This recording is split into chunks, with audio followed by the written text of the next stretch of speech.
Hola, mis amigos. This is Judy Shackner, and I'm going to read Skippy John Jones, Class Action.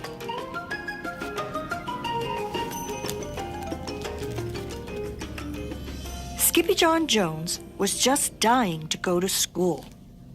And nobody, not even his mama, was going to stop him. But she did, by the scruff of his neck. "School is for the dogs," stated Mama Junebug Jones emphatically. "They're unruly and drooly," she added dramatically. "Just listen to that bark, and those hounds sound ferocious. Plus a bus full of dog breath would smell so atrocious. Good golly, Pop Lolly, it's such a no-brainer. If there is a good dog, it's because of its trainer." His mama gently nudged her nugget into his room. Then she added, "You're Skippy John Jones, a smart Siamese cat. Take a look in the mirror if you don't believe that." "He looks in the mirror every day," said his sisters Jezebel, Jillyboo, and Jujubee. "But all he sees are chihuahuas." "Arf, arf," barked Jujubee. After his family left him to think, the chihuahua did exactly what his mama suggested, but not before he bounced around his room with some books. "Oh, I'm Skippy John Jones, and I don't get the fuss. It's not like a pigeon is driving the bus." Then he climbed up his sister's kitty condo ladder for a peekaboo in the mirror. "Holy Julio," squealed the kitty boy. "How many chihuahuas am I?" he wondered out loud. Then he took a deep breath. And using his very best Spanish accent, he answered, "As many as your head can handle, hombre." And quicker than you can say, the Cat in the Hat never did that. The kitty boy tossed his mask and his cape and a bright yellow banana into his mochila. Then as he buttoned up his red plaid shirt, he began to sing in a muy soft voice. "Oh, my name is Skippito Frisquito, and I'm off to the school for perritos. 'Cause I've got a good hunch that I'm going to have lunch with a grande old bunch of puchitos." Just across the hall, Mama Junebug Jones and the girls were doing a little homework of their own. "Listen here, messy missies," said Mama. "How are you supposed to clean your kitty condo without your ladder?" "Skippy John has it," said the sisters.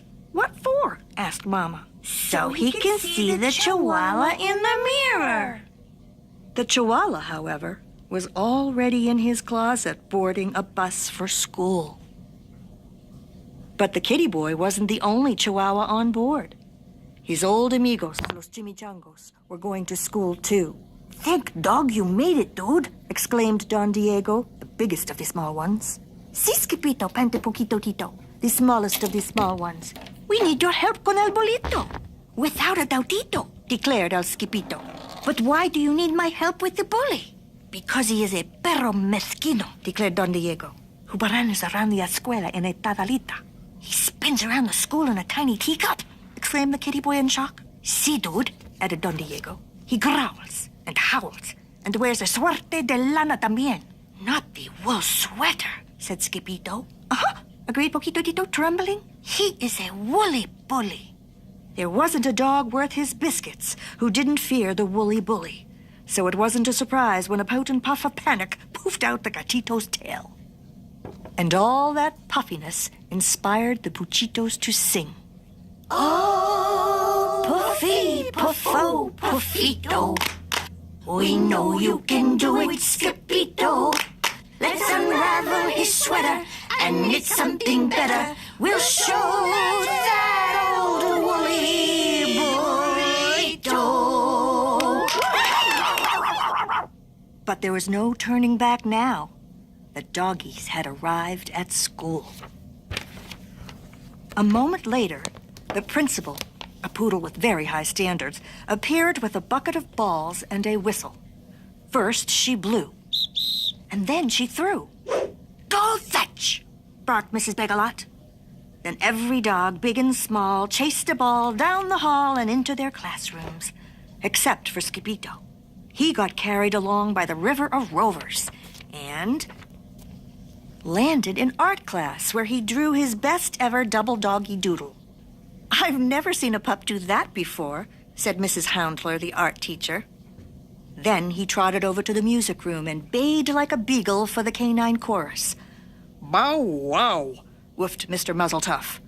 What a pair of ears! After music came math, where Skippy stunned Mrs. McDruller with his counting skills. 2, 3, 5, 7, 11. At the bell, the amigos followed their noses into the library. Not even a bowl full of frijoles smelled as delicious as the scent of books waiting to be read. I lick libros, declared El Skippito Frisquito, the great readerito. I like books, too, whispered Leonora Lapsitter, the librarian, from behind the bookcase. The kitty boy was the last to leave the library, so he had to race right over to French class with Monsieur Fouzet. Can you say cheese? Asked the teacher. Oui, oui, said the poodles. Fromage. Si, si, said Skippito. Queso. Queso cabeza, shouted the chimichangos from the rear of the room. I'm not a cheesehead, chimichangos, chuckled the gatito. I'm a chihuahua. The poodles were tickled pink to have Los Puchitos in class with them. And Los Puchitos wanted to share what they had learned with their amigo. Zozipupi sang, Comme si, comme ça, comme sito. We have something to tell you, Skippito. When the poodles say oui, that really means si. So don't look for a red hydrantito.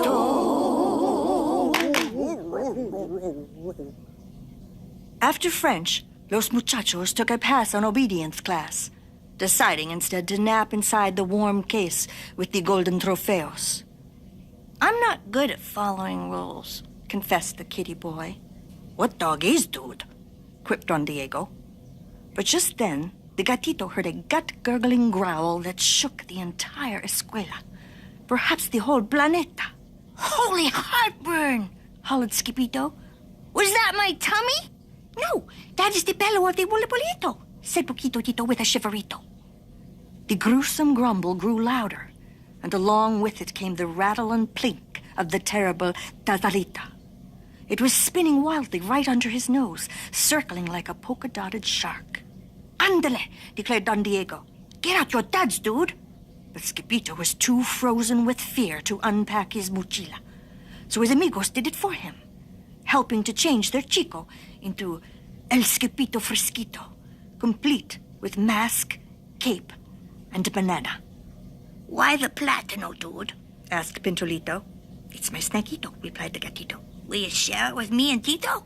Yes, indeedo, agreed Skippito. Then woof chakalaka-laka, woof chakalaka-laka.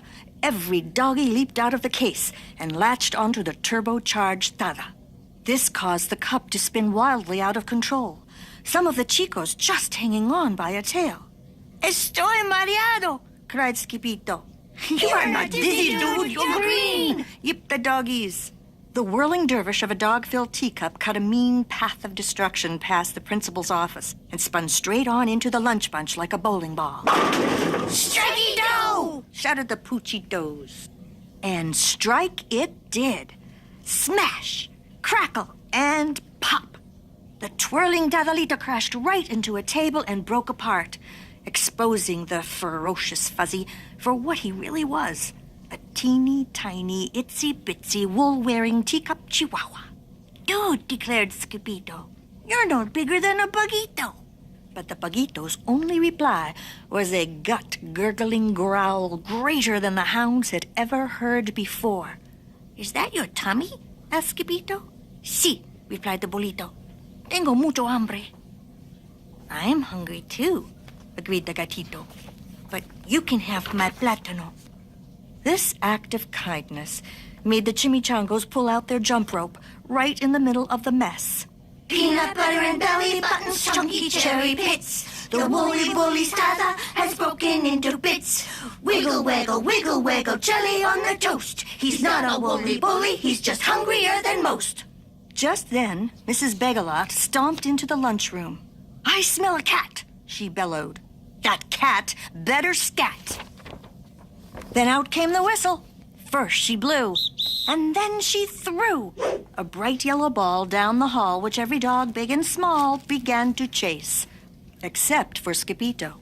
He wasn't chasing the ball. He was running for his life.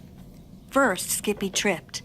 Then he slipped on the banana peel and slid straight out of his closet and back into the arms of his mama, Junebug Jones.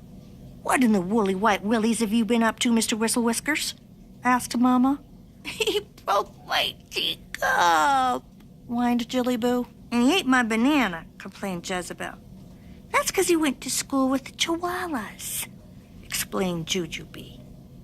Later that night, after every fuzzy fell asleep, the kitty boy was good for one last bounce. "Oh, I'm Skippy John Jones, and I couldn't say it better. A dog is not a bully just because he wears a sweater."